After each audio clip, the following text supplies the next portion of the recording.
stores with Aldi Books, and I am here to do the BookTube Top Tens Tag, which is just essentially your 10 favorite books of all time at this moment in time.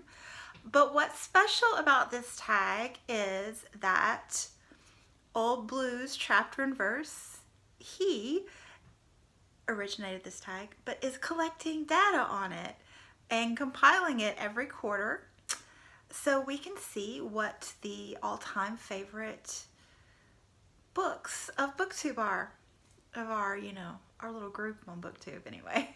So yeah, currently there are, well, when I watched the video yesterday, there were 56 responses, and I feel like by the time my video goes up, we'll be approaching 60. It would be super cool if we could break the 3-digit barrier, don't you think? So consider all of yourselves tagged right away. We need your input because this is, like I said, the third quarter. I think I said that. And so only one quarter to go. So he needs your videos within like the next couple months. So get them out there. Okay, so I will link his video below so you can be sure you're doing it the way he wants. I don't think he really cares, but he's very open to your interpretation of top 10, but he lists a few specifics. So do check that out and do the tag right away. Okay, here are mine. These are my current top 10 all-time favorites. And I didn't overthink this, I don't think. Anyway, let me just jump right in. I'm not going to tell you much about these books because I believe they're quite well known. And I will preface this by saying I am an idealist and have quite an altruistic personality. I'm a Gryffindor. I think that will show in my selections here. Let's just get to it. Number 10, you have to rank these. Did I say that? You have to rank them. That's one of the rules. So I've got my imaginary friend here, sitting here, holding my books for me because there were a lot. 10, to be more than 10 actually. I'll get to that. So in the number 10 spot is The Book Thief by Markus Zusak. This, I enjoyed. It was probably about a 4-star for me. My main issue is that it had pacing problems, but this one tends to stay on my top 10 all the time since I've read it because the last sentence of this book was the most emotionally impactful for me of any book that I have ever read. It completely tore me up. And if you haven't read it, you can't just go read the last line and get it. You have to read the book to understand. But yeah, it totally tore me up. Number 9.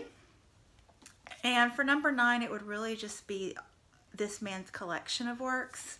But I had to choose one, so I just grabbed his most recent. And that is Khaled Hosseini and The Mountains Echoed. I think this man is completely brilliant, and his heart for his people, oh my gosh. So I highly recommend all his reads. They're really, really hard reading. This is the gentlest of the 3, but oh, he is so good. And then also in a similar vein, I had to include a book by Amy Tan. She's another author whose work I've read all of. So, ooh, sticker, man. Oh, that's embarrassing. Anyway, I grabbed her most popular, The Joy Luck Club. She's just, I just enjoy her work tremendously. Tremendously. So, I had to include one of hers. And then we have my sweetheart. You can include nonfiction in your top 10, and I am including Trevor Noah's Born a Crime. He's the Renaissance man, guys. He's just my everything. He's the reason that I'm able to get through the current political scene in the United States with my sense of humor intact. I'm in love with him. He's a doll. And this is a great book. This is so good. Okay. Next, we have another newcomer to my top 10. I read this last year. Barbara Kingsolver's The Poisonwood Bible. And I think from here on out, well, no. Ignore me. Don't pretend I didn't say that. But anyway, this is reminiscent of a lot of the books on my top 5. Yeah, it's just very theme driven, and that's my thing. I love me some theme. So yes, moving on. We got a classic here, Far from the Madding Crowd by Thomas Hardy. This shocked me to my core that it entered the top 10 because I thought that I'd read it and didn't like it. Turns out I never read it and I love it. Oh my gosh.